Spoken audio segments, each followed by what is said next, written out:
The courtyard of Lakewood High fell into a momentary silence. Everyone was holding their breath, unable to believe what had happened.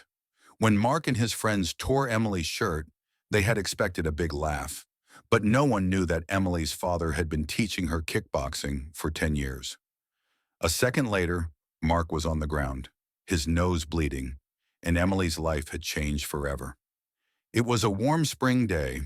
The courtyard of Lakewood High was filled with students during lunch break. Some were sprawled on the grass reading books, others were playing basketball on the court, and most were sharing the day's gossip in small groups. Emily Morrison was sitting on a bench under the big oak tree with her three close friends. Her brown hair fell to her shoulders, and her dark eyes rarely lifted from her book. She was 17, a senior, but for most people at Lakewood, she was just the quiet girl. Emily had always been a quiet and introverted child. In elementary school, while other children played, she would usually read a book in a corner. In middle school, she had almost no friends until she met Lily, Sarah, and Jenna in ninth grade. The three girls had accepted her as she was, not bothered by her silence. What Emily didn't show to the outside world was the deep sense of confidence she felt inside. Her father, David Morrison, was one of the most respected kickboxing trainers in town. Emily had been training with him since she was 6 years old. Now, with more than 10 years of experience, under her quiet exterior, she was an extremely skilled fighter. "Are you ready for the biology test?" Emily asked, turning the pages. "I think Chapter 5 will definitely be on the test." Her friend Lily nodded. "Yes, Mr. Richards always asks questions from that chapter, but I haven't even started studying yet." "Don't worry," Emily said with a smile. "I can lend you my notes." "You're amazing as always, Emily," said Sarah. "If all of us are passing the class, it's thanks to you." "Don't exaggerate," said Emily, blushing slightly. "I just like being organized." "And we're grateful for that," said Jenna, taking a sip of her coffee. Just then, shadows fell over Emily and her friends. Looking up, she saw Mark Williams and his group of friends standing in front of her. Mark was the star player of the school's football team, a senior, and Taylor Mitchell's boyfriend. Standing at 6 feet 1 inch, broad-shouldered and handsome, he always moved around with a group of followers.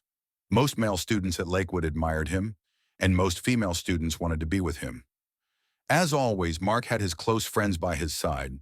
Jason Peterson, another star player from the football team. Derek Collins, the richest student at school, his father was an investment banker. And Alex Rodriguez, a broad-shouldered, ambitious wrestler. "Hey, bookworm," said Mark, leaning towards Emily's table. "You look busy." Emily closed her book and looked directly into Mark's eyes. "What do you want, Mark?" Mark's friends standing behind him, Jason, Derek, and Alex, snickered. Jason had taken out his phone, as if preparing to record something. "Calm down," said Mark, raising his hands in a fake gesture of surrender. "I just want to talk." Emily sighed. The only time Mark had just wanted to talk to her was last semester when he wanted to copy her biology homework. "I'm busy, Mark. Please leave us alone." Emily had never liked Mark.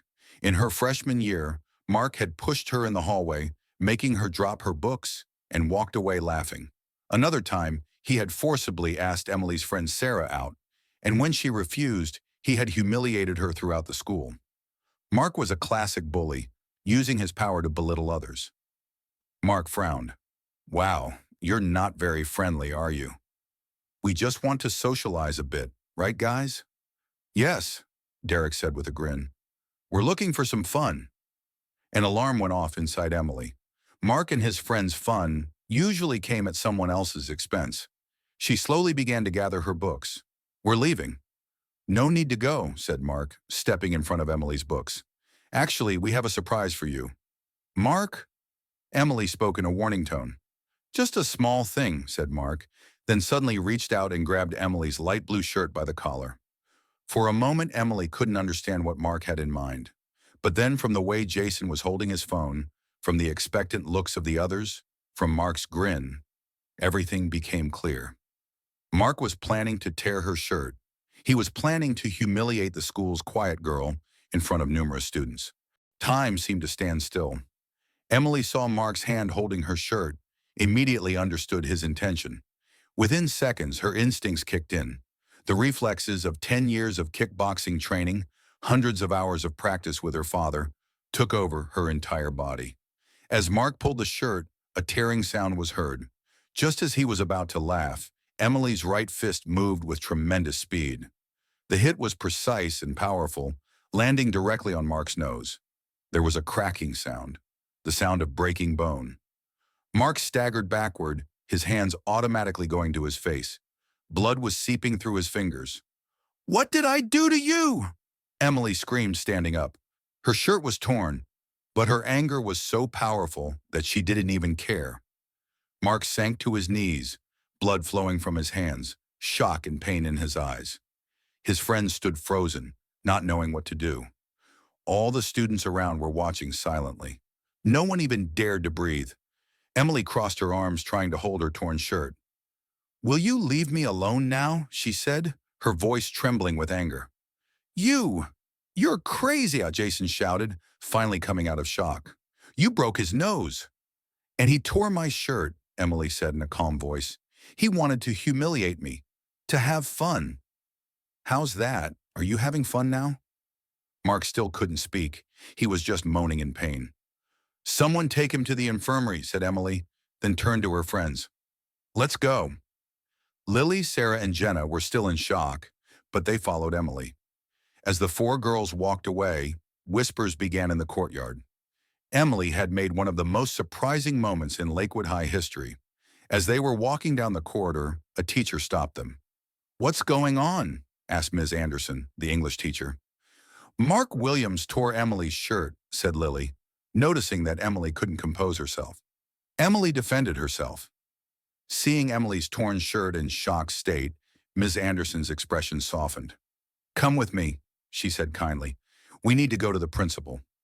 "You broke his nose?" said Mrs. Morrison in shock. "Emily, how did this happen?"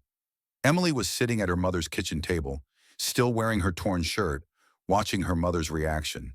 They had just come from the principal's office. "I told you, Mom, he tore my shirt," Emily said calmly. "I defended myself." "You broke his nose because he tore your shirt?" "That's not a proportional response, Emily.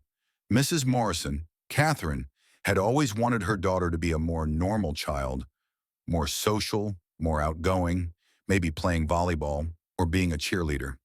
She had never fully understood Emily's obsession with books and martial arts. Emily sighed. I didn't think, Mom. It was a reflex. I've been training for years, and Dad always says that when someone physically attacks you, you need to defend yourself." "Oh my God, your father," said Catherine, wringing her hands. "Is he raising you to be a street fighter?" "That's not fair, Mom," said Emily, feeling a bit hurt. "Dad taught me discipline, self-control, and self-confidence. What happened today was just an accident." Mrs. Morrison put her hands to her face. "God, what will your father say?" Just then, the door opened, and Mr. Morrison walked in. He was a middle-aged, athletic man with dark eyes like Emily's. "What happened?" he asked, seeing his wife's worried face. "The school called, but they didn't give details." Emily and her mother looked at each other. Finally, Emily spoke. "A boy at school bothered me, Dad. He tore my shirt. And well, I broke his nose." Mr. Morrison froze for a moment, then frowned. "You broke his nose? How?" "Right cross," said Emily sheepishly. "Just like you taught me." Mr. Morrison's expression changed. There was a mixture of pride and concern on his face. "Was your technique correct? Was your stance good?" "David," warned Mrs. Morrison, "our daughter broke a student's nose, and you're asking about technique?" Mr. Morrison shrugged. "You're right. You're right. Emily, violence is not the answer, but defending yourself is also your right. Did this boy physically attack you?" "Yes," said Emily. "He tore my shirt, wanted to humiliate me in front of everyone."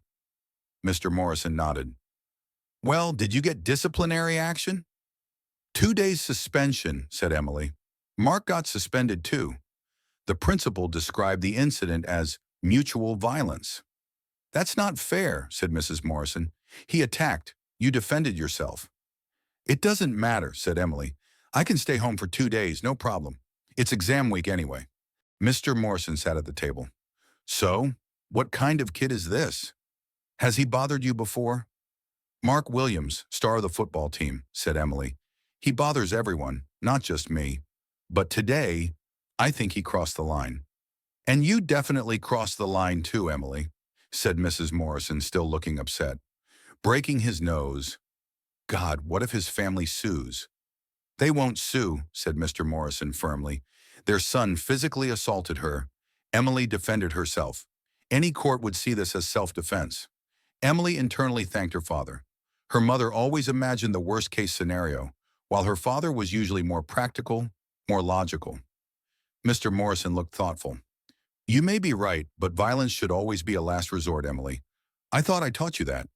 I know, Dad, said Emily, but it happened so fast. I just reacted. I understand, said Mr. Morrison, then smiled. At least it's good to know you can protect yourself. David, called Mrs. Morrison, but she couldn't hide her smile either. The next day, Emily's story had spread throughout the school. The video taken by Mark's friend Jason had somehow leaked, and now everyone had seen Emily's amazing cross. Emily's friend Lily called her. Emily, have you seen the video? What video? Emily asked, sitting on her bed with her biology book. The video of you hitting Mark. Jason had recorded it. Now the whole school is watching it. You're an internet sensation, Emily groaned. Great, just what I wanted. But wait, said Lily excitedly. People are supporting you. Most people say Mark deserved it. And believe me, no bully dared to approach any girls today. Emily was surprised. Really? Yes. You've become a hero, Emily. You're known as Cross Girl. Emily laughed. Cross Girl? Are you serious? Very serious, said Lily. And that's not all. Several girls asked me if they could take kickboxing lessons. Doesn't your dad have a studio? Yes, in downtown, said Emily, a bit surprised. Maybe we could arrange a special class for a group? Girls want to learn how to defend themselves. Emily thought for a moment. This could be a way to make something positive out of what happened. I'll talk to my dad. Great, said Lily. And one more thing. Everyone is wondering about Mark's condition. What do you mean? I heard that you really broke his nose. He's going to have nose surgery in the hospital. Emily felt guilty. She hadn't meant to seriously injure Mark. God, that's terrible. No, it's not, Lily said firmly. Mark deserved it. He's been bullying people for years, and he finally got what he deserved. I guess, said Emily, still not sure. What about Taylor? What does Mark's girlfriend say? Taylor? She's actually quiet. She wasn't at school today. Maybe she's at the hospital with Mark. Emily nodded, trying to process the situation. She had mixed feelings. On one hand, she felt bad for hurting Mark. On the other hand, she felt a little proud that she had finally been able to defend herself. Anyway, Lily continued, we won't see you at school tomorrow, but I'll keep you updated, okay? Okay, said Emily. And Lily, thank you. For what? For being by my side. Always, Emily. You're always there for us, too. After her 2-day suspension, when Emily returned to school, she was almost unrecognizable. Walking down the hallway, students made way for her, some smiling, some nodding respectfully. The nickname Cross Girl had made her not invisible as before, but a kind of school hero. Sarah and Jenna met Emily in front of her locker. Here comes Lakewood's champion, said Sarah, hugging Emily tightly. Don't exaggerate, said Emily, smiling. I just defended myself. And by doing so, you inspired the whole school, said Jenna. Seriously, Emily, everyone is talking about you. In a good way. As Emily opened her locker, a note fell out. When she opened it, it read, Thank you. You gave me courage. Anonymous. What's that? Asked Sarah, seeing the note. Emily shook her head. I don't know, but it seems like a good thing. Throughout the day, Emily began to notice that people were looking at her differently. In the past, most students would ignore her, a quiet, reserved girl. Now girls were smiling at her, boys were nodding respectfully, and most surprisingly, students who had previously been bullied were approaching her and thanking her. As she was entering her classroom, Taylor Mitchell, Mark's girlfriend and the school's queen, stopped her. Hey, Emily, can we talk for a second? Emily stopped cautiously. Sure, Taylor. If you expect me to apologize for Mark, Emily said defensively. That's not going to happen. Taylor nodded. No, I want to apologize to you. What Mark did was very wrong, and I usually turn a blind eye to the things he does. I'm sorry for that. Emily was surprised. Oh, thank you, I guess. And one more thing, said Taylor, lowering her voice. I heard you started a course at your father's studio. Can I join too? Emily's eyes widened. You? But you're the queen of the school, I know, said Taylor, rolling her eyes. But that doesn't mean I don't want to know how to defend myself. Besides, you looked really cool in the video. Emily smiled. Sure, why not? Saturday at 10 at Morrison Kickboxing Academy downtown. Great, said Taylor, walking away with a smile. When Emily entered the classroom, Mr. Richards called to her. Emily, welcome back. You missed the test. Would you like to make it up? Of course, Mr. Richard, said Emily, sitting at her desk. The students in the class were looking at her, some smiling, some whispering. Emily took a deep breath. She was no longer the quiet girl. Maybe that wasn't such a bad thing. On Saturday, 15 girls came to Morrison Kickboxing Academy. Emily's friends, Taylor and her friends, and even a few girls she had never spoken to before. When Mr. Morrison greeted the girls in the dojo, there was a big smile on his face. Welcome, all of you, he said, standing in the middle of the large blue mat.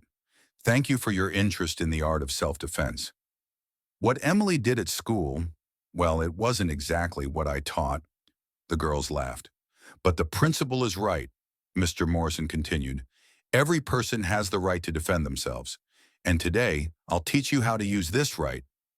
Emily stood next to her father, feeling pride now, not shame.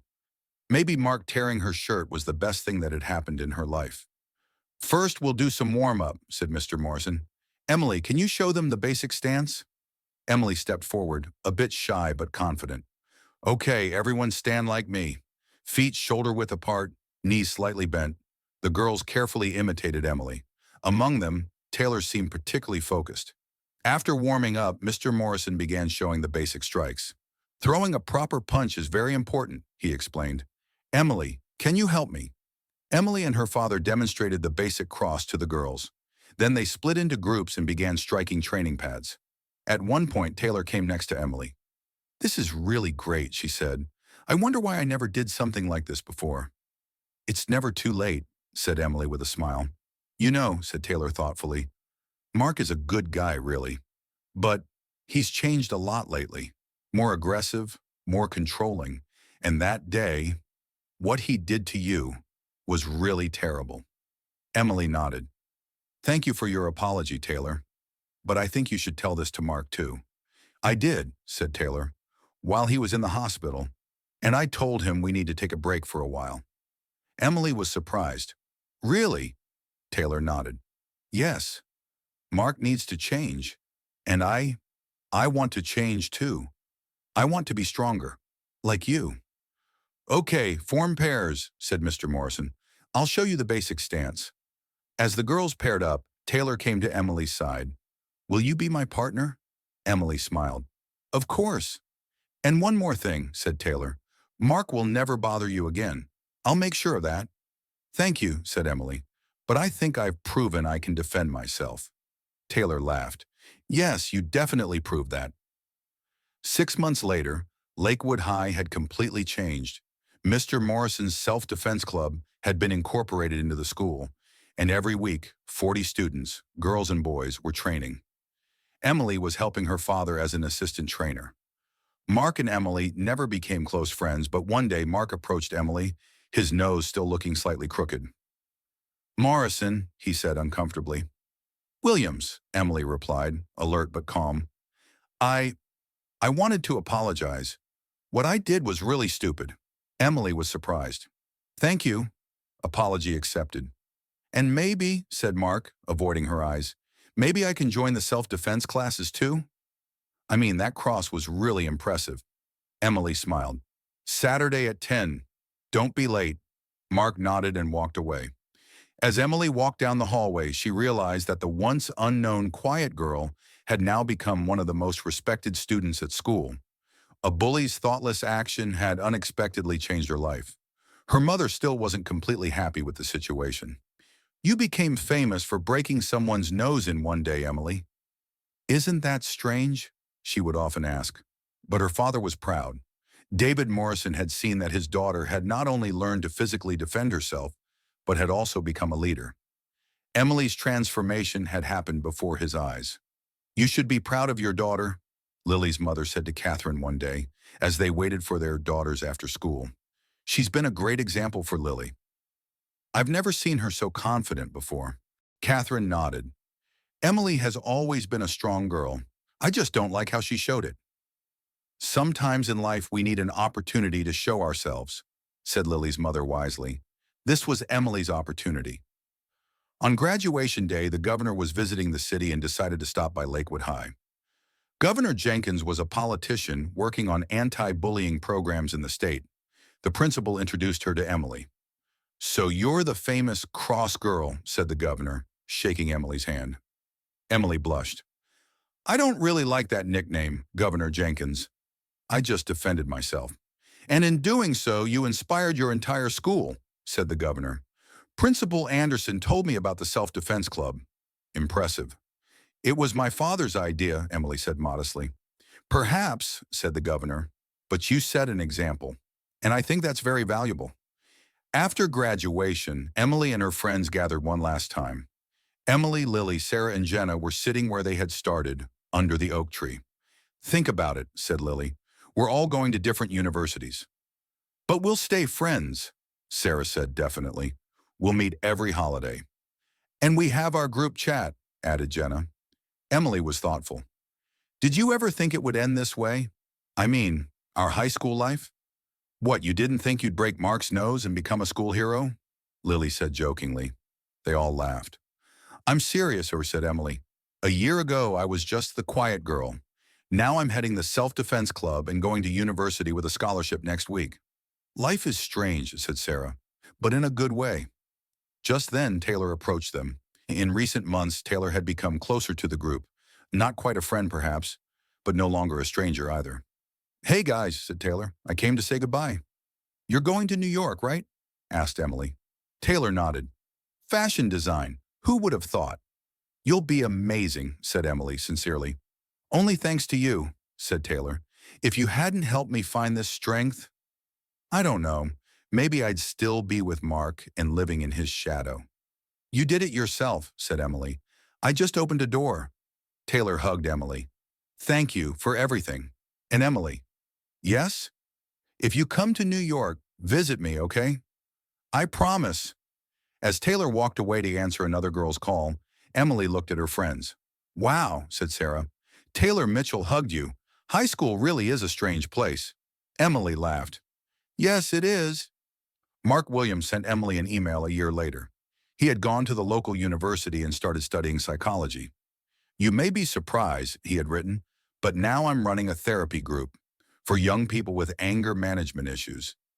I used to think about how much you hurt me that day, but now I understand that you actually gave me a gift, a chance to see myself, and that changed my life."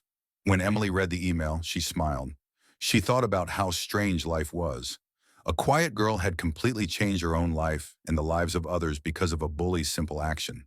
Her father always said, "A true warrior is one who knows they don't have to fight, but sometimes we have to defend ourselves. And in those moments, our true character emerges." For Emily Morrison, that cross thrown in the hallway one day wasn't just a punch that broke a nose. It was a turning point, the moment when a quiet girl discovered her strength, showed herself, and changed an entire community. New students walked the hallways of Lakewood High, telling the story of Emily Morrison, the legend of the quiet girl whose shirt was torn, and the punch that changed their lives. Sometimes in life, our worst moments turn into our most powerful lessons. For Emily Morrison, a torn shirt had turned into a movement that changed the school community. And now no one underestimated someone just because they were quiet. If this story touched you, please like and subscribe to our channel. Turn on notifications for more inspiring stories. Where are you watching from? Share in the comments. See you in our next story.